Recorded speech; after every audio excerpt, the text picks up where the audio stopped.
In today's video, I want to chat to you guys about the 2024 tax filing season. Good day, my name is Heinrich Revere from SA Accounting Network, and I've been doing tax returns since 2008. So I've been around the block a couple of times when it comes to tax returns. In today's video, I just want to give you guys a quick overview of what to expect and just the process of filing your personal tax return for 2024. Obviously, every year there's a couple of changes, and that is what I want to focus on this year. And maybe, I'm going to chat to you guys about everything that I'm going to discuss with you about this tax filing season. Just before I get down to the presentation, remember to give the video a like. Remember to hit subscribe to the channel. Let me jump down to my computer, and I'm going to show you what to expect for the 2024 tax filing season. Right, so the talk that I just want to run through with you guys quickly is just the tax filing season for 2024, and I'm obviously going to focus quite a bit on the auto assessments that SARS has been issuing for a couple of years now. I think this is actually the third year they've been doing auto assessments. So let's get the slide to work. So what I'm going to discuss with you guys quickly today is obviously the dates, the important dates. What are auto assessments? When will SARS issue those auto assessments? What to do when you receive an auto assessment? When won't SARS issue auto assessments? What to do if you don't receive an auto assessment? When will you receive a refund, or when will you owe SARS money? And then obviously I'm going to touch briefly on scams as well. First thing, the dates. So SARS is going to start issuing the auto assessment from the 1st to the 14th of July, which is just around the corner at the moment while I'm busy shooting the video. Some of you guys will obviously watch this afterwards. Non-provisional taxpayers, we have time from the 15th of July to file our returns up until the 21st of October 24. Provisional taxpayers, 15th July to the 20th of January 2025. So this is something interesting for trusts. They've got a separate filing season now from 6th September to 20 January 2025. For companies, I didn't put it on the slides, but they normally open up around about August, and then you've got time until the 28th of February 2025 to do your company tax returns. Yes, so let's jump into auto assessment. So what is an auto assessment? SARS issues auto assessment from information that they received, information that third-party data submissions. So this is something interesting that's been happening for a couple of years. So there's a couple of institutions that must submit data through to SARS every year. So obviously the first one is your employer. So the salary that you earned, all the deductions that they deducted of your salary, so your tax and all that type of stuff. Your medical aid send their data through to SARS, retirement annuities, the banks, and they send information through to SARS every 6 months to let SARS know how much money went through your account. That's quite important, and how much interest you've earned. Then even estate agents, they have to send the information through. Something that's new this year that we're going to touch on just now as well is donations. So if you made taxable donations or tax deductible donations to, let's say for instance, cancer and those type of places, they must send that information. So we're going to dive through all that stuff now. So that is what the third-party data submission is. If you go into the SARS website and you go Google third-party data submission, you'll see there's a long list of different people that need to submit data through to SARS. So every year SARS issued an auto assessment before the filing season opened. You will receive a letter notifying you of the auto assessment, and the purpose of auto assessments is to simplify the tax return process for the taxpayer. So I think I agree with him.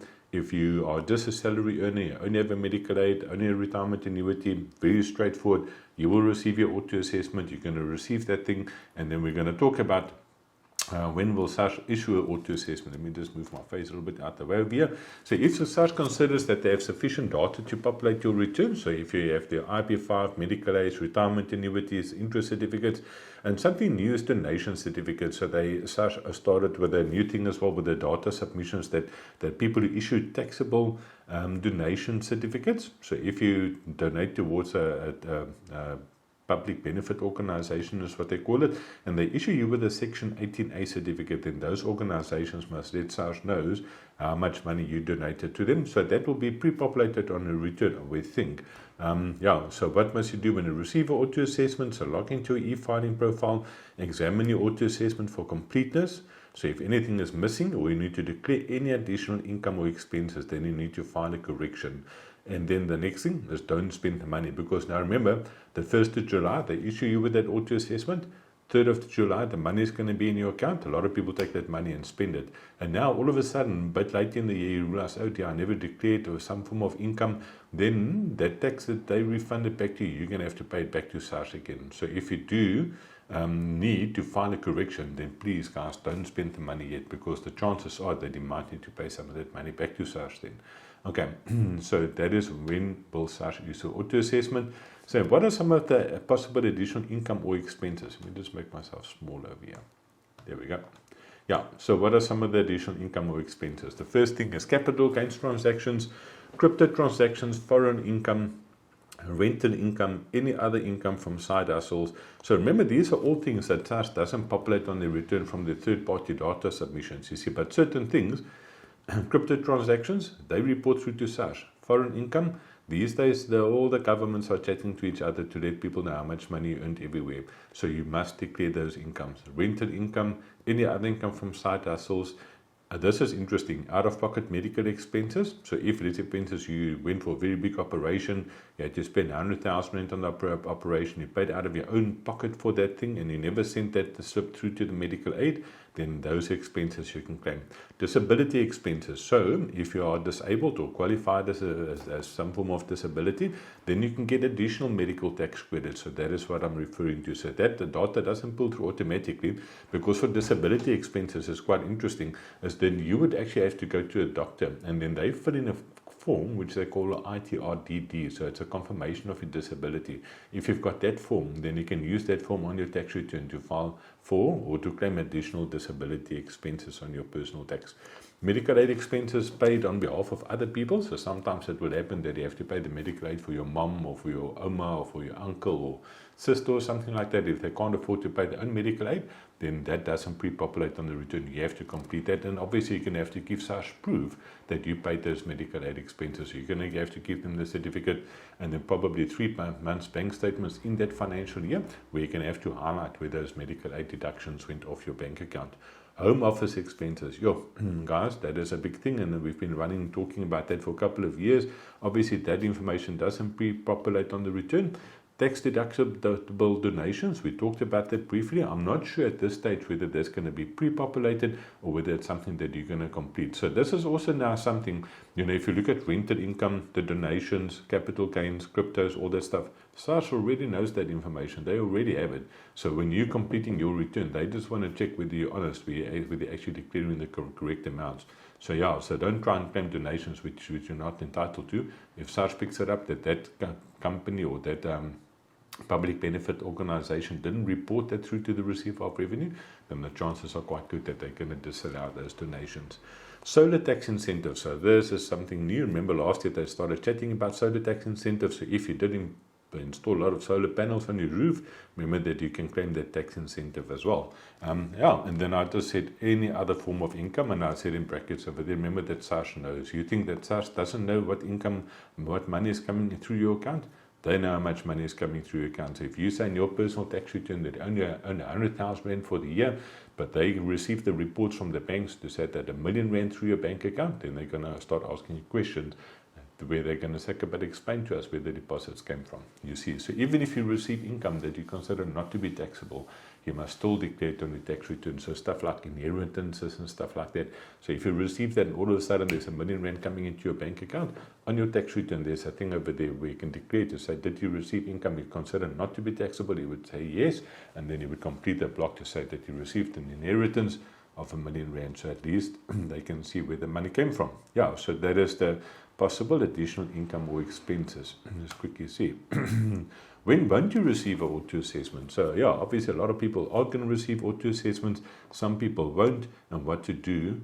When you won't receive an auto assessment, if SARS requires additional information from you, like if you have to complete a logbook and submit that data through to SARS, rental income on you declared on the previous years, sole proprietors, if there's missing information in return, then obviously you would not receive an auto assessment, which means that you would then have to log into your e-filing profile, request the 2024 tax return, and then complete that return so that you can get your assessment. Then if you don't submit your return before the deadline, then SARS can start issuing penalties. And now, have you actually seen it this year where SARS issued a warrant of arrest for somebody for having outstanding tax returns? We always in theory learned when we did our tax when we studied that you can get in more trouble for not submitting returns than owing SARS money. So if you don't submit your returns, guys, I've seen it with my own eyes where they actually issued a warrant of arrest for somebody that had 5 years tax returns outstanding. So you must make sure that always go check it out. I always say to the guys, please be safe. Even if you don't think you need to file a return, go into e-filing, request the return, hit submit, so they can't come and haunt you 10 or 20 years down the line and say, listen, but you never submitted your return. Yeah, so log into e-filing, complete the return, and then ask a tax practitioner to assist. When can you expect a refund?